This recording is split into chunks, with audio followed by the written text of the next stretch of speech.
Hello friends, कैसे हो?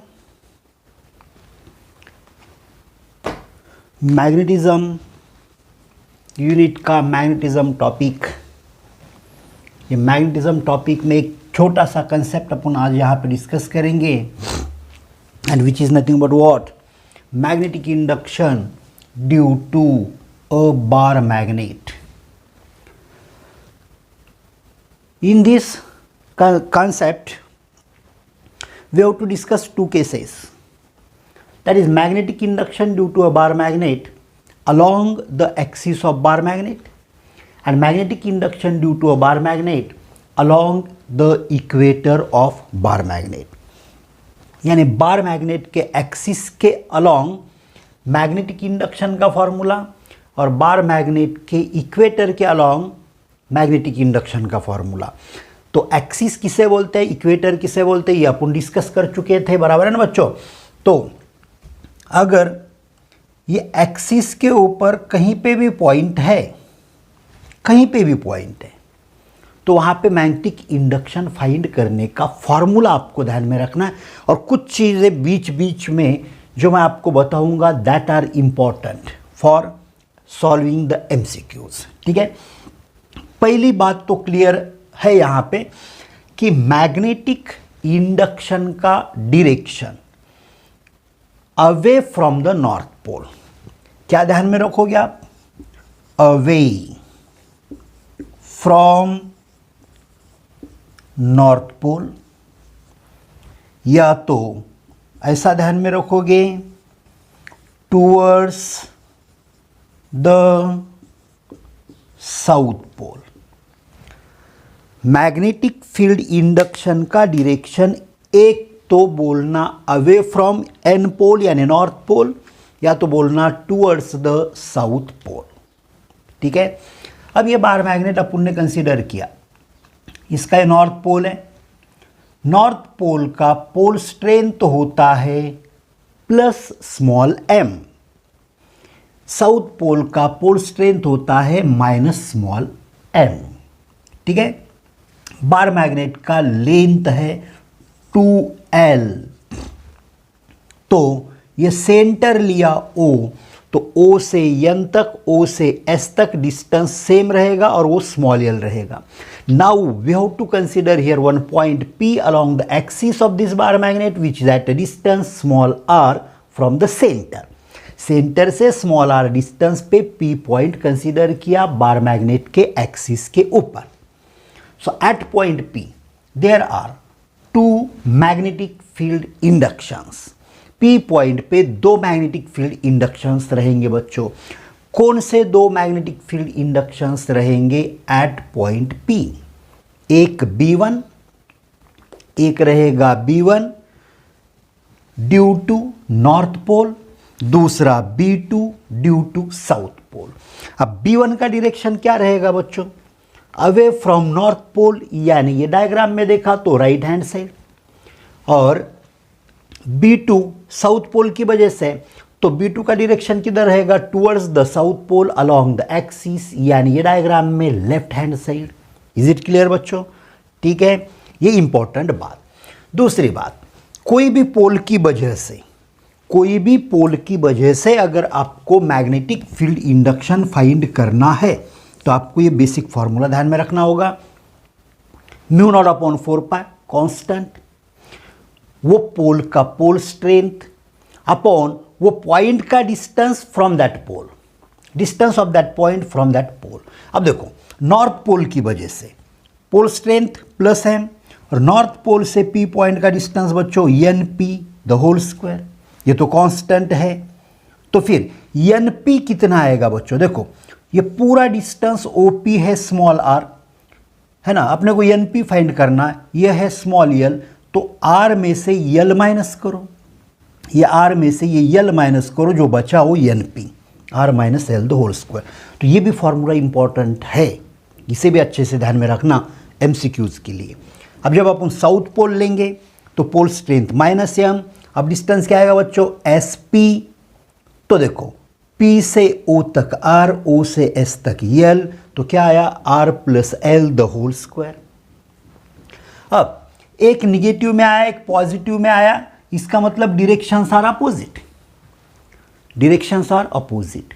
B1 right side है, B2 लेफ्ट साइड है, तो नेट इंडक्शन बच्चों P पॉइंट पे क्या आएगा, B1 माइनस B2 मैग्नीट्यूड में, और डिरेक्शन वो आएगा जो बड़ा है, और बड़ा कौन होगा बच्चों, B1।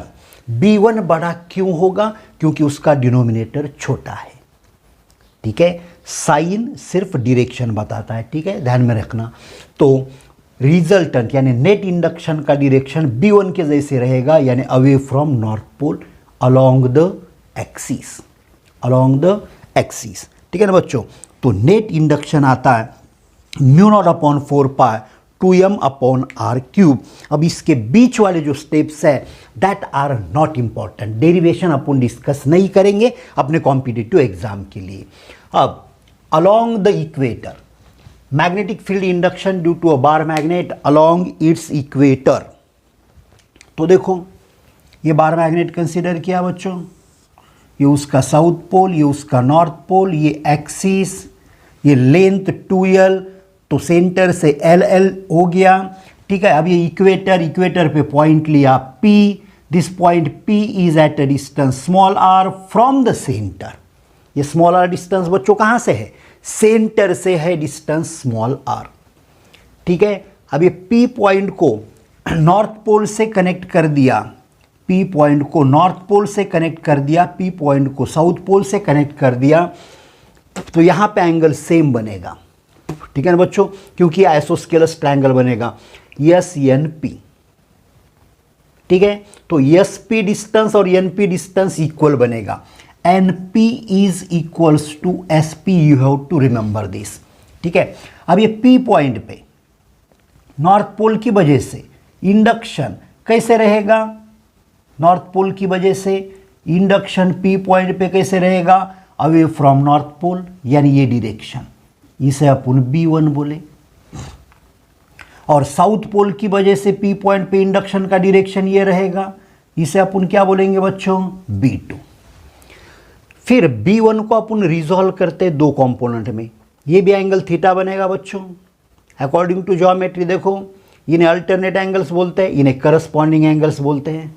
ठीक है ना बच्चों, तो B1 को रिजॉल्व करते दो कंपोनेंट में, B1 को रिजॉल्व करते हैं दो कंपोनेंट में, तो ये कंपोनेंट आएगा B1 cos थीटा, ये कंपोनेंट आएगा B1 sin थीटा। B2 को रिजॉल्व करते दो कंपोनेंट में, तो ये कंपोनेंट आ गया B2 cos थीटा, ये कंपोनेंट आ गया B2 sin थीटा। रिजोल्यूशन का कंसेप्ट बहुत अच्छे से आप समझ चुके हो, ठीक है ना, पहले से ही अपने को ये कॉन्सेप्ट मालूम है। अब अगर देखा B1 sin theta B2 sin theta का डायरेक्शन अपोजिट है, B1 sin थीटा और B2 sin थीटा का डायरेक्शन अपोजिट है। B1 B2 फाइंड करने का मेथड सेम बच्चों, यही मेथड, ठीक है ना, यही मेथड NP स्क्वायर, सिर्फ वहां पे NP को ऐसा नहीं लिख सकते, ठीक है, और यहां आएगा SP स्क्वायर, और मैंने बोला NP और SP सेम है, यानी ये दोनों का मैग्नीट्यूड सेम है, प्लस माइनस साइन डायरेक्शन बताता है, तो B1 sin theta B2 sin theta को बच्चों कैंसल करेगा, तो रहेगा बाकी नेट इंडक्शन कौन सा, B1 cos थीटा और B2 cos थीटा, दोनों का डायरेक्शन सेम है तो इनका एडिशन होगा। So net magnetic induction is B1 cos theta plus what, B2 cos theta. अब B1 B2 का मैग्नीट्यूड तो सेम है, मैग्नीट्यूड कैसा है बच्चों B1 B2 का, सेम, एक तो NP स्क्वायर लेना या तो SP स्क्वायर लेना, ठीक है, मैग्नीट्यूड सेम है, मैग्नीट्यूड सेम है तो उनका एडिशन होगा, और फिर एडिशन करके सॉल्व करने के बाद जो फार्मूला आता है ये आपको ध्यान में रखना है।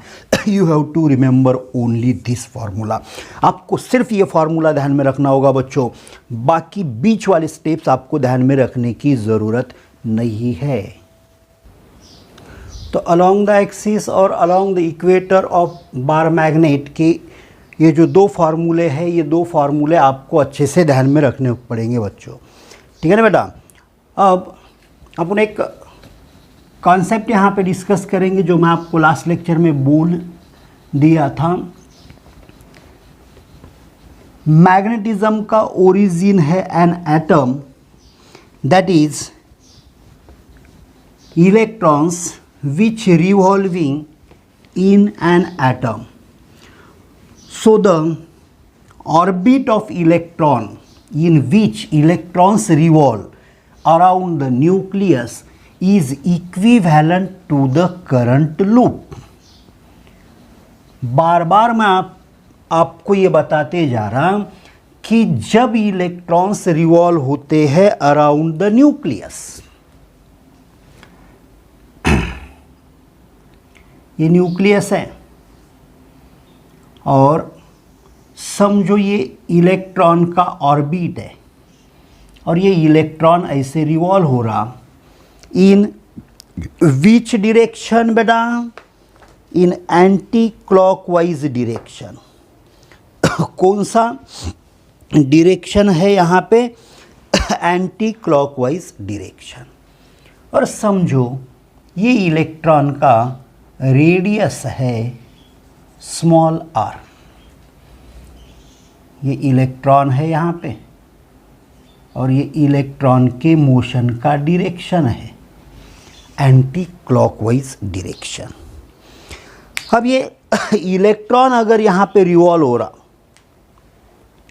अगर इलेक्ट्रॉन रिवॉल्व हो रहा तो फिर ये लूप को बच्चों अपन करंट कैरिंग लूप बोल सकते हैं। क्या बोल सकता है? Current carrying loop. अपन ये रिवॉल्विंग इलेक्ट्रॉन का फाइंड करने वाले हैं बच्चों मैग्नेटिक मोमेंट। क्या चीज़ फाइंड करने वाले हैं? Magnetic moment of revolving electron. Magnetic moment of revolving electron, ये वाला कॉन्सेप्ट अपन यहाँ पे डिस्कस कर रहे हैं। अब थोड़ा सा सोचो, अगर इलेक्ट्रॉन रिवॉल्व हो रहा है in anti clockwise direction, then current in this loop is in clockwise direction. यानी करंट कैसे फ्लो होगा? क्लॉकवाइज डायरेक्शन में फ्लो होगा। करंट का डायरेक्शन रहेगा बच्चों clockwise, opposite to the motion of electrons. So current in which direction? Clockwise. Electron के motion का डायरेक्शन बच्चों एंटी क्लॉकवाइज। ठीक है। अब जब ये इलेक्ट्रॉन एक रिवॉल्यूशन कंप्लीट करेगा, then we can say it is closed loop. और जब क्लोज्ड लूप है तो ही करंट फ्लो होता है। जब क्लोज्ड सर्किट होगा तो ही करंट फ्लो होगा। सर्किट अगर ओपन है तो करंट फ्लो नहीं होगा। Is it correct? ठीक है ना बच्चों? तो अब करंट फ्लो हो रहा कौन से डायरेक्शन में? क्लॉकवाइज। ठीक है ना? तो एक रिवॉल्यूशन कंप्लीट करने के लिए जो टाइम लगता है उसे क्या बोलते हैं अपन बच्चों? Time period. That time period is given by the formula circumference upon speed. Circumference is 2πr और स्पीड को बोले v। स्पीड को क्या बोले? v। सर्कमफरेंस अपॉन स्पीड, ये टाइम पीरियड आया। अब ये टाइम पीरियड का यूज़ करके बच्चों अपन करंट फाइंड कर सकते हैं। करंट का फॉर्मूला क्या है? Charge upon time. यहाँ चार्ज है इलेक्ट्रोस्टैटिक चार्ज, इलेक्ट्रॉन के ऊपर का चार्ज, और टाइम है time period, that is capital T. तो I इज इक्वल टू बच्चों क्या आएगा? E upon 2πr, sorry 2πr by v। अब ये v ऊपर जाएगा तो I इज इक्वल टू क्या आएगा बच्चों? E v upon 2πr। ये भी फार्मूला यूज़फुल है अगर आपको करंट फाइंड करने के लिए कोई MCQ है, MCQ दिया हुआ है तो आप ये फार्मूला बच्चों यूज़ कर सकते हो। अब अगर करंट आया तो डायपोल मोमेंट आएगा, और इलेक्ट्रॉन की ये डायपोल मोमेंट को बच्चों अपन बोलेंगे ऑर्बिटल डायपोल मोमेंट, या तो ऑर्बिटल मैग्नेटिक मोमेंट, या तो ऑर्बिटल मैग्नेटिक डायपोल मोमेंट। ठीक है, ऑर्बिटल मैग्नेटिक मोमेंट या तो ऑर्बिटल मैग्नेटिक डायपोल मोमेंट। अब ये पूरे स्टेप्स मैं इसीलिए समझा रहा आपको क्योंकि इसमें का हर एक स्टेप आपके लिए कहीं ना कहीं कोई ना कोई एमसीक्यू सॉल्व करने के लिए यूजफुल बनने वाला है। तो orbital magnetic moment is given by, magnetic moment का फॉर्मूला बच्चों I इंटू ए, बहुत बार ये मैं आपको बता चुका। अब I यानी EV अपॉन 2πr, और ये लूप का एरिया यानी सर्कल का एरिया बच्चों क्या फॉर्मूला आएगा, πr²। देखो एक पाई गेट कैंसल, ये r गेट कैंसल, ठीक है ना बच्चों। तो EV ऊपर r बचा divided by 2, this formula gives us orbital moment of revolving electron. If we are known about speed and radius of orbit, then we can find easily orbital magnetic moment or orbital dipole moment of revolving electron. अब यहाँ पे अपने को बच्चों angular momentum और orbital dipole moment इनके बीच में का रिलेशन फाइंड करना। तो ये जो फॉर्मूला है इसको अपन मल्टीप्लाई एंड डिवाइड करेंगे by the mass of electron. देखो क्या बोला मैं, ये EV/r/2 को मल्टीप्लाई करेंगे और डिवाइड करेंगे बाय मास ऑफ इलेक्ट्रॉन। अब मास ऑफ इलेक्ट्रॉन से मल्टीप्लाई एंड डिवाइड करने की वजह से क्या होगा, तो थोड़ा सा ये कंसेप्ट की तरफ देखो, mvr, me means mass of electron, so mvr is angular momentum, so mo यानी orbital dipole moment is equal to E by 2me, और ये ऊपर जो सर्कल में लिया मैंने, this is what, orbital dipole moment, sorry MO is orbital dipole moment. Orbital dipole moment is given by this formula. LO is what, angular momentum, orbital angular momentum, orbital angular momentum यानी orbiting electron का angular momentum इन vector form. अगर इसे अपन vector form में लिखेंगे ना बच्चों, तो अपन ऐसा लिख सकते हैं, vector MO is equals to minus E upon 2me into vector LO, यानी एंगुलर मोमेंटम और ऑर्बिटल डायपोल मोमेंट इनका डायरेक्शन अपोजिट रहेगा। इन दिस केस देखा तो करंट का डायरेक्शन क्लॉकवाइज है, तो डायपोल मोमेंट इनवर्ड, तो एंगुलर मोमेंटम आउटवर्ड रहेगा। एंगुलर मोमेंटम कैसे रहेगा बच्चों, आउटवर्ड। ठीक है, अब देखो मैग्नीट्यूड तो ये है मैग्नीट्यूड, इसमें MO के नीचे LO ला तो क्या मिला, E अपॉन 2me। तो ये जो रेशियो है इसे बोलते हैं बच्चों गायरो मैग्नेटिक रेशियो। क्या चीज़ है ये, gyro magnetic ratio. The ratio of orbital magnetic moment and orbital angular momentum of electron is known as gyromagnetic ratio, is known as what, gyromagnetic ratio। और ये जो गायरो मैग्नेटिक रेशियो है ना बच्चों, तो इसका वैल्यू कांस्टेंट होता है। इसका वैल्यू बच्चों कांस्टेंट होता है, इसका वैल्यू आप कैसा फाइंड करोगे, ई का वैल्यू रखो 1.6 into 10⁻⁻19, 2 mass of electron, electron का मास 9.1 इंटू 10⁻31 kg।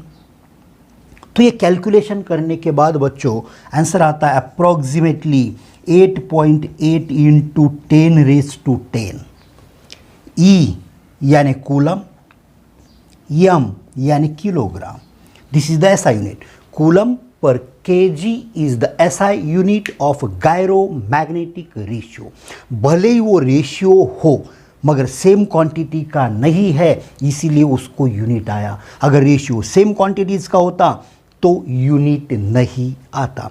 और ये गायरोमैग्नेटिक रेशियो कांस्टेंट है, यानी इलेक्ट्रॉन कोई भी ऑर्बिट में रिवॉल्व होता हो, फिर वो फर्स्ट ऑर्बिट हो, सेकेंड ऑर्बिट हो, थर्ड ऑर्बिट हो, गायरोमैग्नेटिक रेशियो इज सेम।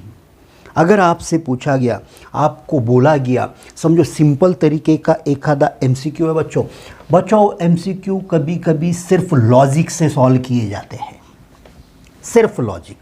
यानी एमसीक्यू ऐसा है, the gyromagnetic ratio of an electron in second orbit is, समझो अप्रॉक्सीमेटली दिया 8 into 10⁻10 coulomb per kilogram. then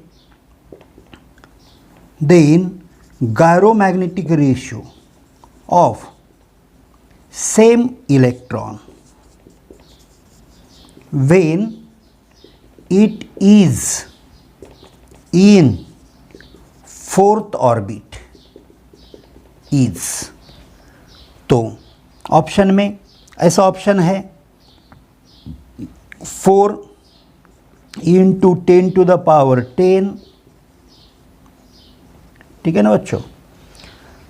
दूसरा ऑप्शन है,